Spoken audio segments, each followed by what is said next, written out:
रामायण कसे झाले हे आपणा सर्वांना माहीतच आहे. आपण ते पाहिले देखील आहे. पण यातील बऱ्याच अशा गोष्टी आहेत ज्या आपल्याला माहीत नाही. त्या कोणत्या ते आपण पाहू. 1.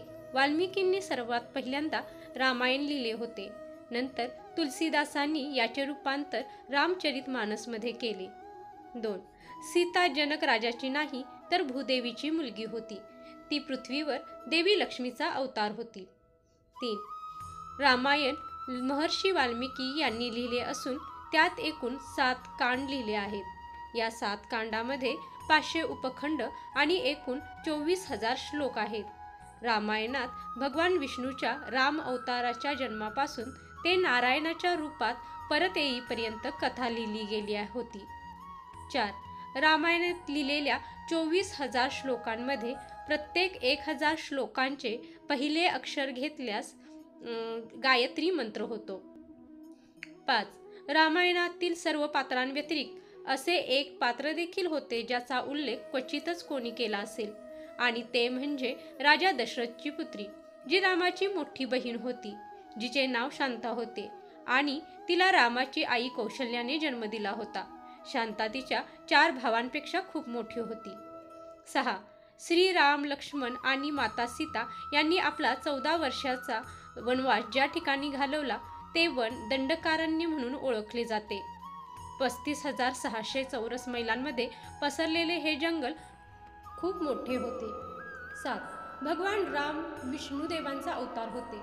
भरत त्यांचा सुदर्शन चक्र होता आणि शत्रुघ्न त्यांचा शंख, आणि लक्ष्मणाला त्यांनी शेषनाग मानले जायचे. 8.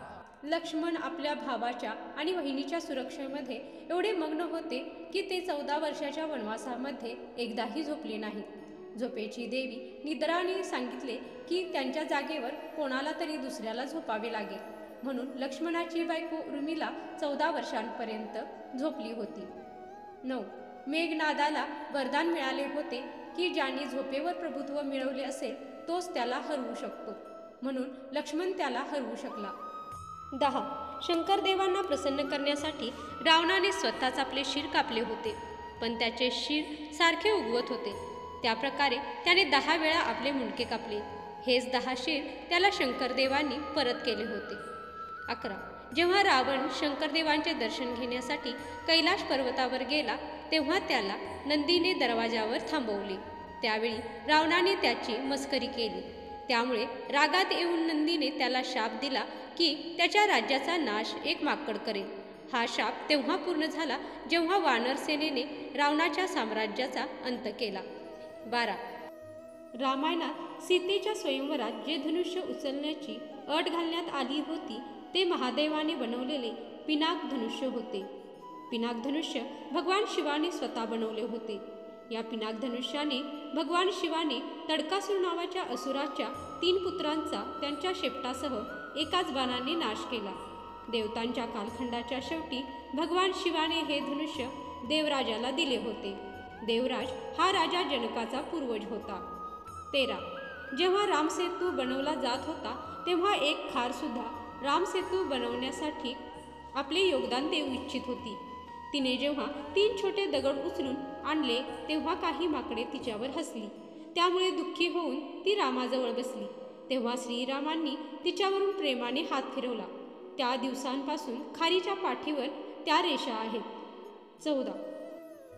महर्षी वाल्मिकींनी रचलेल्या रामायणात सीता स्वयंवराचे वर्णन नाही.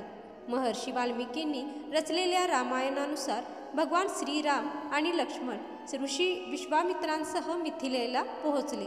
तेव्हा विश्वामित्रांनी राजा जनकाला ते शिवधनुष्य श्रीरामाला दाखवण्यास सांगितले आणि ती तार अर्पण करताना तुटली. त्यामुळे प्रभावित होऊन जनकाने देवी सीतेचा श्रीरामाशी विवाह करण्याचा विचार केला. तर तुम्हाला हा व्हिडिओ कसा वाटला हे कमेंटमध्ये नक्कीच लिहा, आणि व्हिडिओ आवडला असेल तर व्हिडिओला लाईक, शेअर आणि सबस्क्राईब जरूर करा. शेवटपर्यंत व्हिडिओ पाहिल्याबद्दल धन्यवाद.